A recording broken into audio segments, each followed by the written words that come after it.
Hello everyone, my name is George Murphy, and welcome to the Presidential Correspondents Dinner. Tonight we celebrate all the great achievements our nation has endured in the past decade thanks to great leaders in our country, and Richard Nixon. I've known Mr. Nixon for some time, and over the years seen his educated decisions rival those of Betsy Brown in Little Miss Broadway. One of these big brain decisions included pulling us out of a costly war in Vietnam, and then starting a war against an incurable disease. I can't wait to see where that goes. Keeping this country together is hard. It's almost like you need taping equipment to hold it together. Aren't you glad that we have that, Mr. President? You know, as an actor myself, it is great to see people in the industry enter politics. Did you know that Nixon had a lead role in a movie about 10 years ago? It was called Lying Lips. Alright, thank you for having me host tonight, and let's have a great night. Our first guest is Bob Woodward, who is an investigative journalist with the Washington Post. Along with attending Yale College, he served in the U.S. Navy and was admitted into Harvard, but chose to follow his desire to be part of the Post. He is most famous for reporting on Mr. Nixon and his administration's dirty tracks, and most notably the Watergate scandal, along with his partner, Carl Bernstein.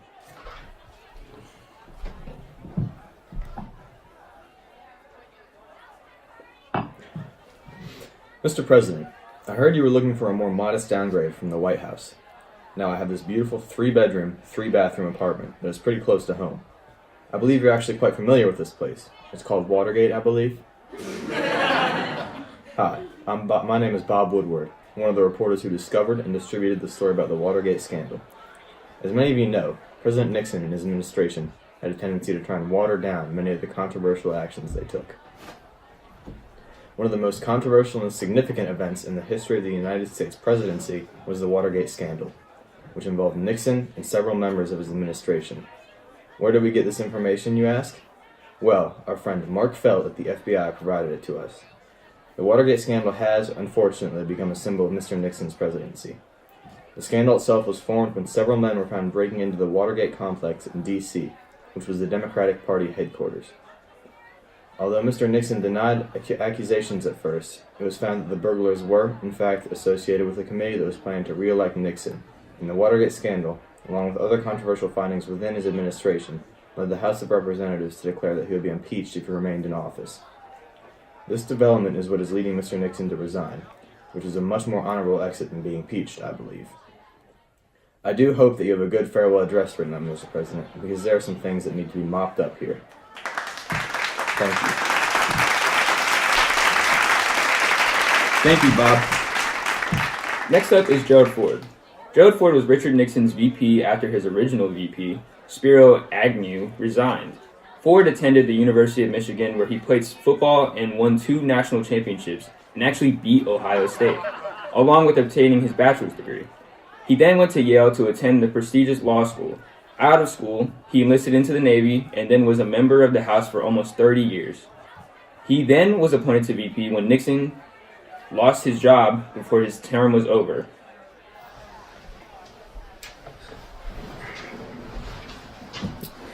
Richard Mills Nixon is one of the smartest and most influential men I've worked with in my entire life. He truly changed the direction of civil rights in the greatest country in the world by setting a new social norm of equality, not only in the areas he can directly affect, but in the country as a whole. He had a great way of working with our communist enemies and found ways for us to succeed as a world together. For example, Nixon was able to lift the trade embargo previously held upon the communist nation, unlike the way he was unable to lift the accusations placed on him during Watergate. One of Richard's most influential speeches, Silent Majority, had a real impact on the nation and also one of the most ironic names of speeches in United States history. But all jokes aside, Richard, in my mind, and only mine, was truly one of the best presidents, not only because his resigning led me to becoming the 38th president of the United States, but because of the terrific impact he had on the country.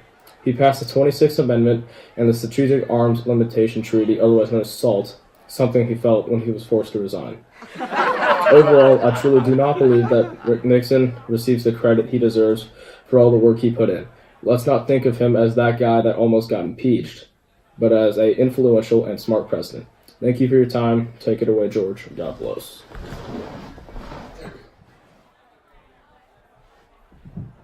Now welcome to the stage the best actor that ever ran for president, Richard Nixon. Nixon is from California, so he's already off to a bad start.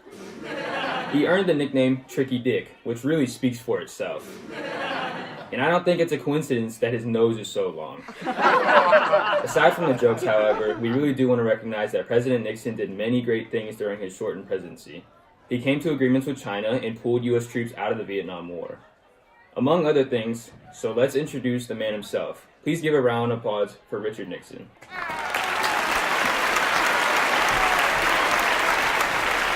Wow. Thanks for taking it easy on me, boys. First of all, I'd like everyone to know that I tried my very best in office.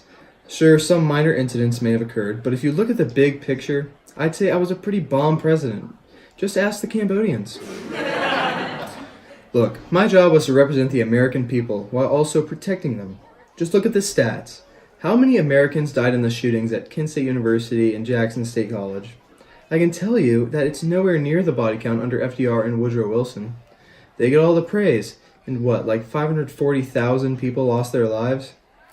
Stop looking at all the negatives of my presidency and look at all my great accomplishments. I visited the People's Republic of Communism. Oh, my mistake. I mean, the People's Republic of China. I wanted to improve relations during the Cold War with China. And also, stop talking about my impeachment. I did not get impeached. I simply resigned because I believed it was in everyone's best interests. It's not like I cheated on the beloved First Lady. Now that is impeachment worthy. My God, if anyone ever does that. Anyways, back to bragging about my many great achievements. You can believe all you want that President Kennedy put the first man on the moon. But I'd like to believe that I also made major strides to get these brave men on the moon. And I also was able to hold the longest telephone call ever while I congratulated Neil Armstrong, Buzz Aldrin, and Michael Collins personally. This was yet another historic feat not only for the United States of America, but for the entire world. And before I conclude my speech tonight, I would like to thank everyone in my administration for always following my orders, and especially thank Mr. General Ford for being a great vice president and always being by my side. Although I don't know how I feel about some of those things you said earlier, nevertheless, I would like to wish everyone here the best of wishes. Except for those Democrats over there. I see ya. And your 37th president is signing off once and for all. Good night.